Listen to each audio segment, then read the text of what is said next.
Hey yo, salute to all my subscribers. Special shout out to everybody else passing through. Alright, so I'm back again with another social media post. Take a look at this shit. I try really hard not to say anything because I just don't have the energy for this battle with y'all. But are y'all seriously celebrating Meek Mill? Question mark. What type of message are we sending our youth? Alright, so there's a couple reasons why I wanted to come through and talk about this post. So first of all, right, before we even get into that, the person that posted this, I typically follow a lot of their posts. We interact in the comment section. There's usually like a lot of progressive shit, intelligent conversation back and forth. And when I saw this post, I wasn't mad at the person who posted it. I just felt like I had to speak on it because I know that there are other people out there who share these same sentiments. I was watching the Breakfast Club interview a few days back where Meek's attorney was on talking to Charlemagne, Envy, and Angela Yee, and they were he was giving the whole backstory of what was going on. So basically, Meek was on a 10-year probation. He had like a year or two left to go, maybe even less than that. Um, and because he was riding his bikes and popping wheelies, y'all know Meek like to do that shit. Some cops saw it, the video of it the next day, went and arrested him, and that's what ultimately ended up in his probation being violated. He didn't do nothing to nobody, wasn't a violent crime, wasn't no drug offense, wasn't no new situation. It was just because he did something that technically was unlawful, and so for that, his probation was violated. Now here's the thing, and the defense attorney talked about this too in the interview. Typically, for a technical violation of probation, it's not even typically something that will result in you having to go back to jail. You'll have to go to court, answer for the violation. As the attorney was explaining, when it's something that's light like this was, it's typically like, a slap on the wrist type of situation. In this case, the district attorney, the defense attorney, the fucking mayor was pretty much all backing Meek and saying, look, this is not something that he should be sent back to jail for. He should be at least out on bail, pending the hearing, for the ultimate um, disposition of this probation violation. This judge, for whatever reason, whatever personal vendetta or issues that she's been having with Meek Mill has been reported in the news and in the media, has just not been impartial and has not been objective. And if you're supposed to be nothing else as a judge, any kind of judge, whether it's a civil case you're hearing, it's a criminal case, what have you. But especially in my opinion, if it's a criminal case, how are you not impartial as a judge? And how is that okay? And how are you allowed to sit on that case? When clearly you're not being objective. So when I see a post like this, and I know that this is the consensus for other people who see posts like this who feel the same way. The issue that I take here is, for one, and I can only speak for myself, but I'm gonna presume to speak for the black community as a whole on this one. I don't think it's Meek Mill that we're celebrating. I did comment on this post when it was put up, and gave my opinion. I think it's the OJ syndrome.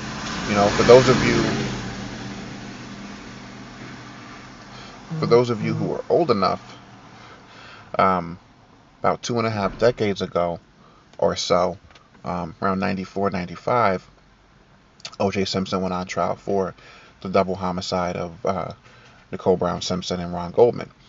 Um, he was ultimately acquitted of those charges. I don't think a lot of people felt like he was innocent. Maybe initially, but it didn't take long for people to start realizing there's more. There's more to this.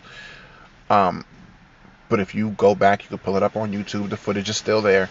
You can pull up the low speed chase that he led the LAPD on back when they had initially issued his arrest warrant and he went on the run, so to speak. Um, you could see black people lining the streets with signs and they were rooting for him. And then when he was ultimately acquitted, black people literally celebrated. Again, I don't think it was OJ Simpson that we were celebrating, because remember, OJ had long since separated himself from black people. He's the one that said, "I'm not black, I'm OJ."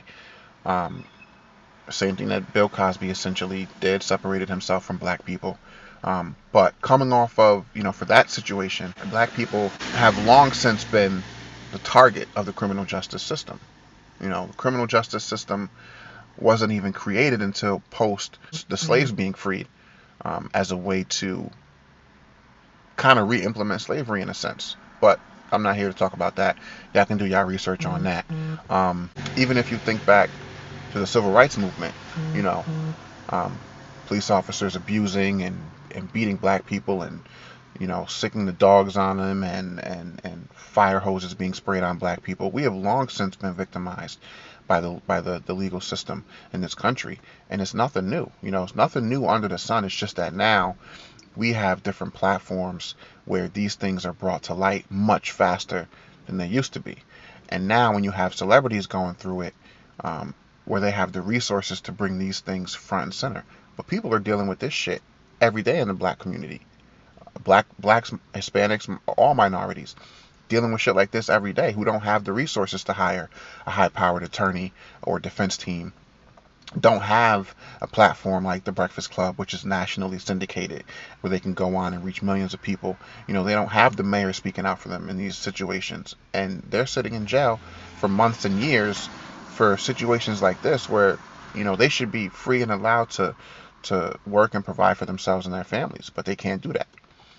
So when someone says, "Are we celebrating Meek Mill?" No, but we are celebrating the fact that every once in a while, someone who looks like us, who comes from the same background that we do, and who managed to make it out, finds a way to exploit the inconsistencies in the judicial system. That's something to be celebrated, and that is a message that we should be sending to our youth, because the judicial system is flawed. It's very flawed, and I'm documented and on record on this platform, on my podcast, on all of my social media platforms, as speaking out against these types of things, because it's fucked up. The criminal justice system is fucked up. So it's bigger than the individual. And so that's the problem I have with posts like these, because it gives the impression that, as it's already stereotyped, and people already feel that, the black community doesn't stick together. And shit like this just gives that narrative more cause to say, see, the black community don't come together. The black community don't know how to stand up for each other. They're separated. They're divided and segregated. And we can't stand up and come to each other's aid in situations where it's necessary. How can we hope for the system to ever get better?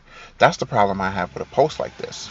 So I will say, yes, I am in a celebratory mood for the fact that, every once in a while, like I said, someone who looks like me, who comes from the same type of background that I do, is able to exploit the same inconsistencies in the legal system that middle America and people with resources who don't come from the inner cities, who don't come from single parent households or what have you, are able to do every day, day in and day out in this country. It's not about Meek Mill. It's not about OJ. It's not about the person. It's about the cause. It's about the inconsistencies in the criminal justice system. And I've talked about it often. I will continue to talk about it. I think that posts and statements and comments like this one here is divisive. And in all respect to this person who posted it, because I fuck with a lot of their content, but this type of shit is not cool. This type of shit is not cool. I think that we, for people who don't know the backstory, because I don't know if this person knows the backstory, but for people who don't, do your research on this case and exactly what was going on. There was no reason for why a person who had completed damn near 10 years of probation, and was even explained by the district attorney's office that this person was an exemplary probationer, and damn near in the home stretch of their probation coming to an end, and just because they popped a couple wheelies on their fucking bike, they get arrested and get a probation violation. Shit like that is ridiculous, and it's unnecessary. And unfortunately, it happens to people who aren't Meek Mill, who don't have those resources, and they get swallowed up by the system. We saw this shit happen a couple years ago with Khalif Browder. He was accused and arrested of stealing a backpack or some shit like that. Didn't have a trial, was never found guilty, but was arrested, and because he didn't have the money for bail, which was astronomically high, which again often happens to people from the inner cities who don't have the resources to post bail, and he ended up being in jail on Rikers Island for, what was it, 2 or 3 years, to ultimately have the case be dismissed, for him to be freed, but after spending an inhumane amount of time in solitary confinement, where your mind just gets fucked up after a certain point. And he ultimately ended up killing himself. So that story didn't have a happy ending. And most of these stories similar to this one don't. You think about all of the unarmed black men and women who were killed in police custody, and these police officers are later found in court to be justified for their actions, even though 9 times out of 10 there is no justification for killing someone who is unarmed. You see this shit play out day in and day out. So when something like this happens, and someone's able to elude the judicial system, and rightfully so, yes, it should be celebrated. And not only should it be celebrated, something needs to be done so that this type of shit doesn't continue to happen. Because there are tens of dozens and hundreds, if not thousands, of people who look just like me, come from the same streets and environments that he comes from, who are dealing with this type of issue and don't have anyone to speak on about it. And then the problem too is, even for the people who do speak up about it, 2 or 3 weeks later, we forget about it. We get a small win, and then we forget about the fight. And that's another problem with our community, is that it's all gung-ho and it's full force and all hands on deck while the shit's going on, and then as soon as it's over, you forget about it until the next thing happens. And we need to stay on top of shit like this. This judge, in my opinion, should not be sitting on the bench anymore, and someone really needs to petition for this judge to be removed, because this type of shit should not be acceptable. And I don't think it would be acceptable if it was anybody else who didn't look like Meek Mill, didn't come from a similar background. And honestly, in my opinion, if he wasn't a rapper, because they get a bad stigma behind them anyway, just because, I don't think this situation would have gone on as long and wouldn't have been this bad if it was anyone else. Not a minority, not someone with Meek's background. And that's just how I look at it. Like, comment, and subscribe, man. Let me know what y'all think. I don't pretend to know everything. I just know what I know. And I'll see y'all in the next one. Peace and love.